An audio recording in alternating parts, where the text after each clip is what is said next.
बड़ी गर्मी हो रही है यार, ये गर्मी हाय गर्मी। दी इटर्नल्स फैंस इसके लिए काफी एक्साइटेड है। मुझे इंटरनेट पे सीरियसली इसका एंथुसियाज्म दिख रहा है लोगों के बीच में, क्योंकि इस मार्वल मूवी का स्केल बाकी किसी भी एमसीयू मूवी से बहुत ही बड़ा होने वाला है।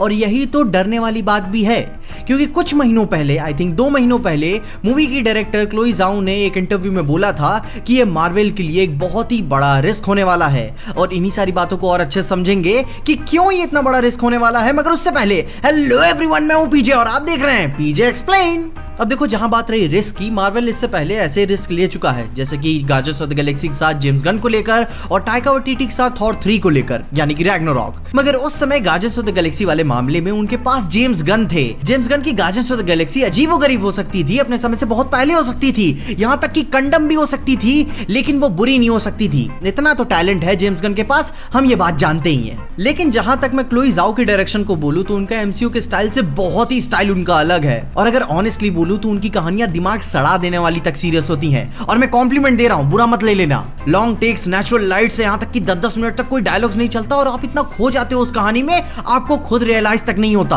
और इन्हीं सारी बातों की वजह से हम सब एक्साइटेड हैं कि कैसे क्लोई ज़ाओ इन सारे कैरेक्टर्स को दिखाएंगी, कैसे वो मतलब कि कैसे वो अपने इटर्नल्स को हमें पर्दे पे दिखा पाएंगी। तो भाई लोग, अगर मैं जर्नलाइज करके बोलूं तो क्लोई ज़ाओ की ड्रामा मूवीज कमर्शियल ऑडियंस को पसंद नहीं आती। और अगर मैं इंडियन ऑडियंस को जर्नलाइज करके बोलूं तो इंडियन ऑडियंस भी कमर्शियल ऑडियंस है। अब देखो, फिर भी ये सारी बातें तो पर्सनल प्रेफरेंसेस की हो गई कि एक डायरेक्टर के काम करने का स्टाइल क्या होता है, उसका पर्सपेक्टिव क्या है। तो क्या क्लोई ज़ाओ अपनी इस मूवी के लिए अपना स्टाइल चेंज करेंगी या फिर अपने एसेंस के साथ जुड़ी रह के अपनी कहानी को दिखाना पसंद करेंगी?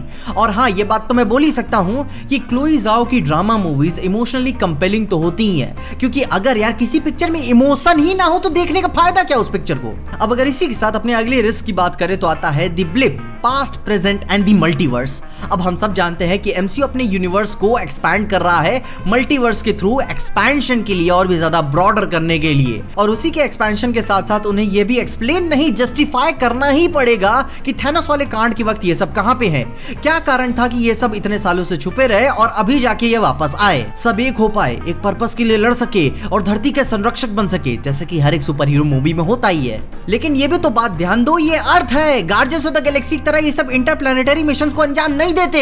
यहाँ दर्जन भर से ज्यादा सुपर हीरोज खुद ही बेरोजगार मौजूद हैं। तो अर्थ जैसा प्लैनेट जहाँ पे हर साल एक नया सुपर हीरो पैदा होता है दुनिया को बचाने के लिए, तो इतने सैचुरेटेड और इतने क्राउडेड स्पेस में कैसे ये इटर्नल्स अपनी एक यूनिक पहचान बना पाएंगे, स्पेशली अर्थ पे?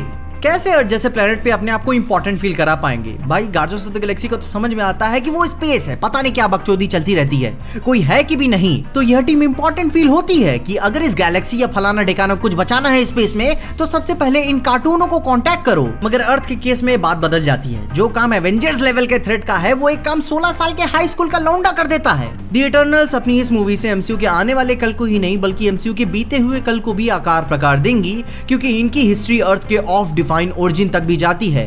खैर, ये इनकी मूवीज मल्टीवर्स के लिए एक पायदान तो रहेगी अपनी फेज 4 के लिए, मगर हाँ, ये बात भी है कि ये मूवी अपनी एमसीयू की हिस्ट्री को भी आकार देगी, क्योंकि यह सेलेस्टियल से जुड़ी हुई है। अब देखो, अभी मार्वल कोई 2008 में नहीं है कि इनक्रेडिबल हल्क जैसी कोई पिक्चर पिट गई तो उसे कैनन से हटा के उसे फिर से रीराइट किया जाए, क्योंकि अभी एमसीयू एक ऐसे स्टेज पे है कि अब जो हो गया सो हो गया, गलतियों को बदलना एकदम ना के बराबर है। अब देखो, हाँ भाई, मैं यहाँ कोई पेसिमिस्टिक नहीं हो रहा हूँ, मैं यहाँ बस रिस्क की बात कर रहा हूँ, क्योंकि बिजनेस।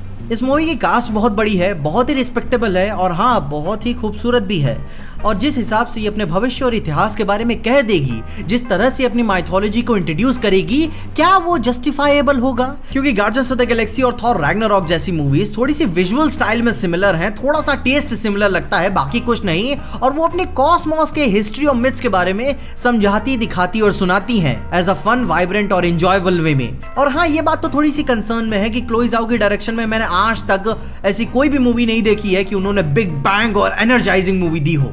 मगर फिर भी यही सारे तो रिस्क हैं जो क्लोई ज़ाओ बात कर रही हैं, उनका अपना एक अलग से अप्रोच है। क्या वो सही दिखा पाएंगी वो तो समय ही बताएगा। अब तो इटर्नल्स की बात मैं थोड़ी सी स्पेशल वे में लेता हूं, क्योंकि अब तो ये अपने अर्थ के मिथ्स के बारे में समझाएंगे, कॉस्मोस नहीं, अपने अर्थ के मिथ्स के बारे में। डीसी ऐसा करता आ रहा है, जैक स्नाइडर अपने अर्थ के मिथ्स के बारे में समझा रहे हैं, ग्रीक माइथोलॉजी की हेल्प लेके, वो भी काफी खूबसूरत लगता है। और स्पेशल सी बात यही है कि एमसीयू अब ऐसा कर रहा है कि क्या ऐसी चीज आ गई कि इन्हें एक होना पड़ा, एक पर्पस के लिए लड़ना पड़ा। Apart from its all deviant threat, क्योंकि मैं डेविएंट थ्रेड्स को ऐसे देखता हूं कि भाई इनका तो रोज का लफड़ा चलता रहता है, सालों से चलता आ रहा है, और मैं ये नहीं चाहता कि एमसीयू स्क्रल्स की तरह इनका भी कबाड़ा कर दे, क्योंकि मैं मानता हूं कि लफड़ा अभी कुछ बहुत ही बड़ा है, डेविएंट से भी बड़ा, अपने आने वाले भविष्य के लिए। और क्या क्लोई ज़ाओ इस बात को सही से दिखा पाएंगी, वो तो जैसे मैंने बोला समय ही बताएगा। तुम ये बताओ यार, क्या Marvel guardians of the Galaxy और थॉर रैग्नारॉक की तरह अपने इस रिस्क में भी सक्सेसफुल हो पाएगा?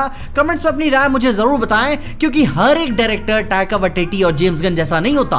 क्लोई ज़ाओ बहुत ही डिफरेंट तरीके की डायरेक्टर हैं और मैं हमेशा एक्साइटेड रहता हूं नई और अजीबोगरीब चीजों के लिए।